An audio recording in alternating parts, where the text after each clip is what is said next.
Hi guys, Assalamualaikum. My name is Aiman Najmi bin Azhar and I'm the editor for my Eco 211 group assignment. Assalamualaikum. Okay, so today my team and I are going to make a presentation about Qatar's national income. Okay, so first I'm going to run through a background check of Qatar. Okay, so where is Qatar located? Okay, Qatar is located in the Middle East and has a population of 2,788,000 people. Okay, the state capital is Doha and their monetary unit is Qatari Riyal. Okay, so the exchange rate there is equivalent to 1 USD is equal to 3.640 Qatari Riyal. Okay, when we think about Qatar, we think of a country in the Middle East, a country that's filled with deserts. But also, when we think about Qatar, we think about a rich country with beautiful skyscrapers and also beautiful exotic cars, and also it's the country that's going to host the 2022 World Cup. Therefore, it means that the people there is very rich. But how can they be so rich? What is their country's national income?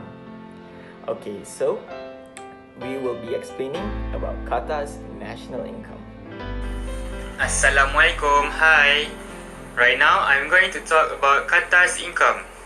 Okay, Qatar's total income is approximately 95.35 billion USD dollars, making the economy of Qatar one of the richest in the world based on the GDP per capita. Ranking generally among the top 10 richest in the world, and the data is compiled by the World Bank, United Nations and IMF. Qatar's cornerstones are basically their petroleum and natural gas. It is accounted for more than 70% of their total government revenue, more than 60% of their gross domestic product, and roughly 85% of export earnings. Qatar has the world's third largest proven natural gas reserve, and is the second largest exporter of natural gas. Okay, next for their Qatar's income is their main sector of contributors. Their main sector of contributors are their agriculture, services and their industry. The agriculture for Qatar's sector is almost actually non-existent due to the country's climate and lack of arable land. It is estimated to account for only 0.2% of GDP, employing 1.2% of the workforce. Next is their services. On the other hand, it's based mainly on financial services and estimated to account for 42.7% of GDP, giving employment of 44.3% of the active population. Tourism is also an important economic sector. The Qatari government expects to increase the share of tourism in GDP to 4% from 3.5% by 2023. Lastly, for their sector of contributors is their industry, which is their oil and gaseous petrol. The foundation of Qatar's economic record for over 70% of the absolute government income, over 60% of the total national output, and generally 85% of fair profit. Lastly, for Qatar's income is their economic freedom. Qatar's economic freedom score is 72.3 points, making its economic the 31st freeze in the 2020 index. Its overall score has decreased by 0.3 point due to the drop in the government integrity score. Qatar is ranked among 14 countries in the Middle East and North Africa region, and its overall score is well above the regional and world averages. Thank you. Assalamualaikum. My name is Muhammad Hanif bin Muhammad Sarifuddin and I'm from BA1143C.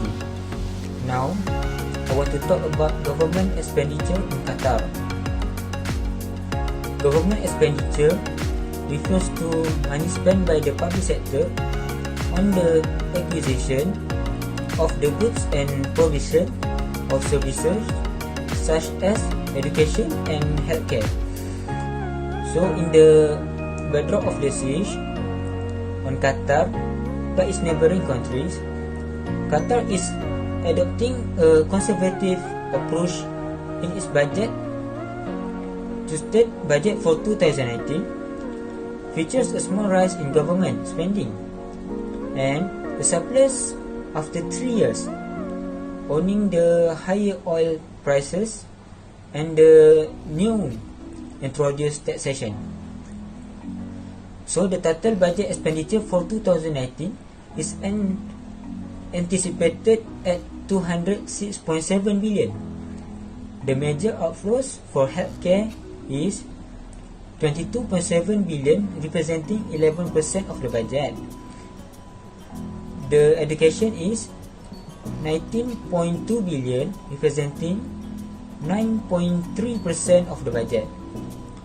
For the infrastructure sector, 33 billion, representing 16% of the budget. So the last one is transportation and communication sector accounts is 16.4 billion, representing 7.9% of the budget. So this all is almost 44%. So that's all for me. Thank you. Assalamualaikum and hi. My name is Muhammad Shahmi. I'm here to talk about the subtopic of output approach or product approach on Qatar. First, we need to know about product approach. Product approach is known as value-added approach, or we know it as output approach. It calculates the national income from the production or output views from the different sectors.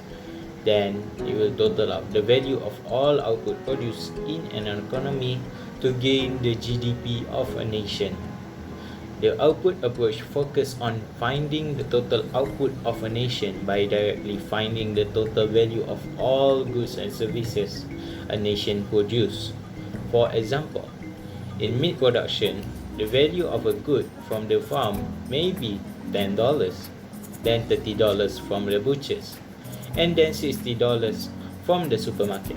The value that should be included in final national output should be $60, not the sum of all those numbers, $100. As you can see from the pie chart in 2016, the majority of Qatar GDP comes from oil and gas, with 57.70% dominating the other sectors. Finance and manufacturing making up a small majority with 11.60% and 9.90%. Trade, restaurants and hotel with 8.10%, transport and communication with 5.50%, construction with 5% and others with only 3.40%. The key factors as to why Qatar has been able to remain stable through the Arab Spring are because small and moderately increasing population, extremely large revenues from oil and natural gas, which allowed their government to build and expand cities, which attracts the growing tourist market, and avoiding major conflict, both internal and external. The combination of these factors has led to Qatar having the highest per capita growth, not just in the Middle East, North Africa, MENA region, but in the entire world, with Qatar GDP per capita for 2017 was 61,264, a 7.17% increase from 2016. Okay, thank you.